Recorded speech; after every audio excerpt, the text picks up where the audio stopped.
और जब पूरा सीजन पीक पर होता है तो आप अंदाज़ा लगा सकते हो कि 15-20 मिनट अगर आपको कहीं रोका जाए तो कितनी लंबी लाइन लग सकती है। मतलब तय है कि जो ये चारों तरफ की जो मंडियों की सड़कें हैं, मतलब वो भर जानी है, जाम लग जाना है, यहाँ पर अफरा तफरी मच जानी है। अंदाज़ा लगा सकते हो नरवाना के कम से कम 60 गाँव हैं और चारों तरफ जितनी भी सड़कें हैं यहाँ पर हज़ारों ट्राली मतलब खड़ी हो जाएगी। आप अंदाज़ा लगा सकते हो सीरन है, मतलब सुबह 6 बजे जब ये काम स्टार्ट होगा, फिर थंब इम्प्रेशन का, ट्रैक्टर नंबर का, तो आप सोच सकते हो कि कितना तो यहाँ कर्मचारी है उनके ऊपर प्रेशर होगा और कितना किसान इसको झेल सकेंगे। नमस्कार दोस्तों आज हम खड़े हैं नरवाना की अनाज मंडी के गेट के ऊपर। और यहाँ क्यों खड़े हैं हम, तो उसके बारे में मैं आपको बताता हूँ। ये मेरे हाथ में एक पर्चा है जो हम यहाँ की जो नरवाना की जो सेक्रेटरी है मैडम, उससे हम लेके आए हैं। और जैसा कि सोशल मीडिया पर भी चला हुआ है इसके बारे में कि सरकार ने एक तुगलकी फरमान जारी किया है किसानों के लिए। ट्रैक्टर के ऊपर नंबर और जो उनका अंगूठा लगाना है, बायोमेट्रिक है जो, मतलब उसके बारे में उन्होंने एक नोटिस भेजा है। उस नोटिस को अगर मैं आपको पढ़ के बताऊं, all the SMEs may be directed to ensure that vehicle entering the mandi carrying the agriculture produce must have vehicle registration number.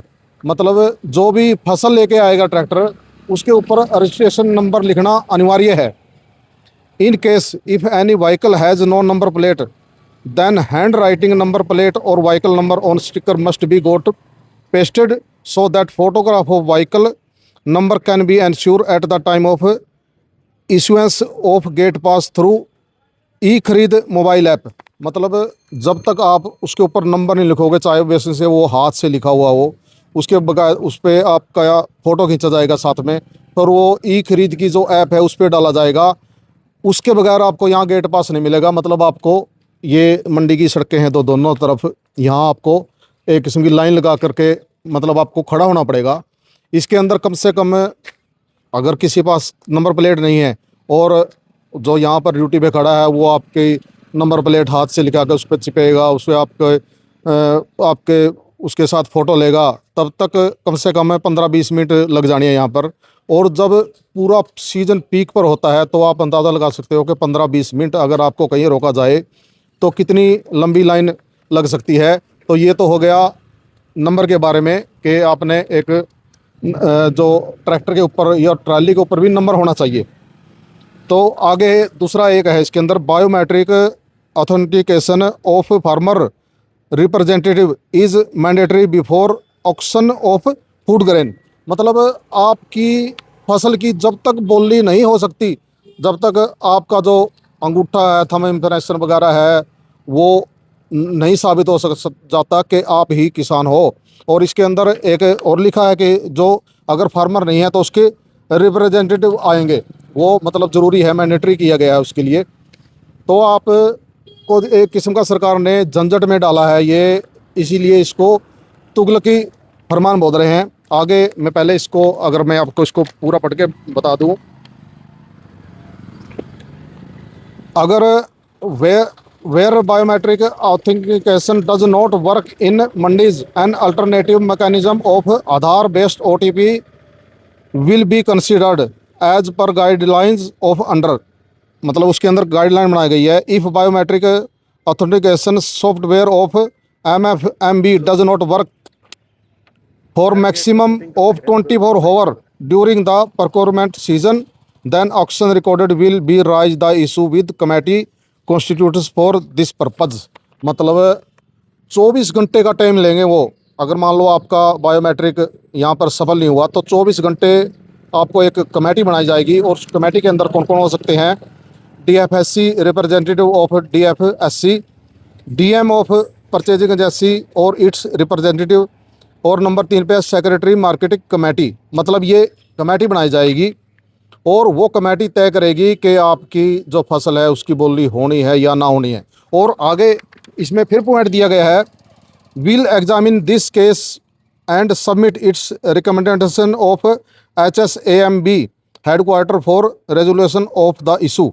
मतलब आपको वो जो इशू है 24 घंटे का जो टाइम दिया गया था वो आगे फिर हेडक्वार्टर में जाएगा the HSAMB immediately after following it up with MFMB team shall get resolved the issue related to biometric authentication of farmer represented within 24 hour। मतलब आगे फिर वो कमेटी 24 घंटे का टाइम लेगी।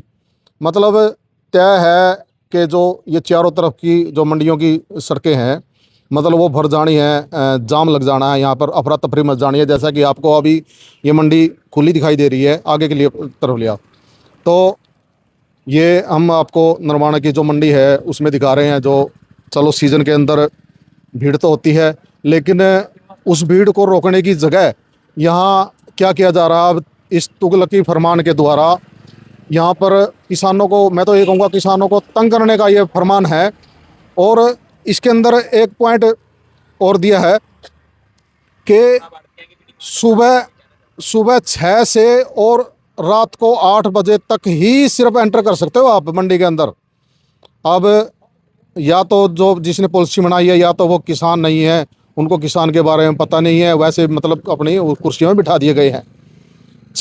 सुबह 6 से 8 बजे तक का क्या मतलब है, जबकि गेहूं तो रात को 11 बजे 12 बजे, ये फार्मूला है जो धान है उसके ऊपर तो लागू हो सकता है कि वो 8 बजे के बाद धुंध पड़ना शुरू हो जाती है सर्दियों के अंदर, तो मशीनें नहीं चलती। यहाँ तो 11 12 1 2 कभी भी मिल जाए। पहली बात तो कंपेन मिलना मुश्किल हो जाता है किसान को।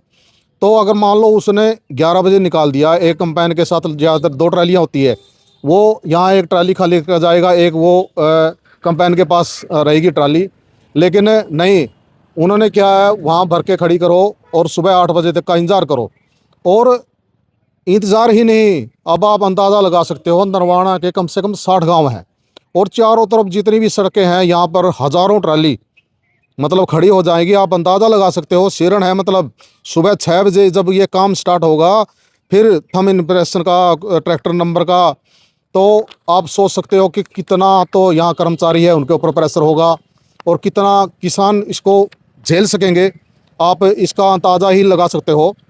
तो ये फरमान है जो मैं आपको ये दिखा रहा हूँ, ये तुगलकी फरमान है सरकार का। और मैं अभी बोल रहा हूँ इसको सरकार को बीच में ही वापस लेना पड़ेगा, क्योंकि ये प्रैक्टिकल ही नहीं है।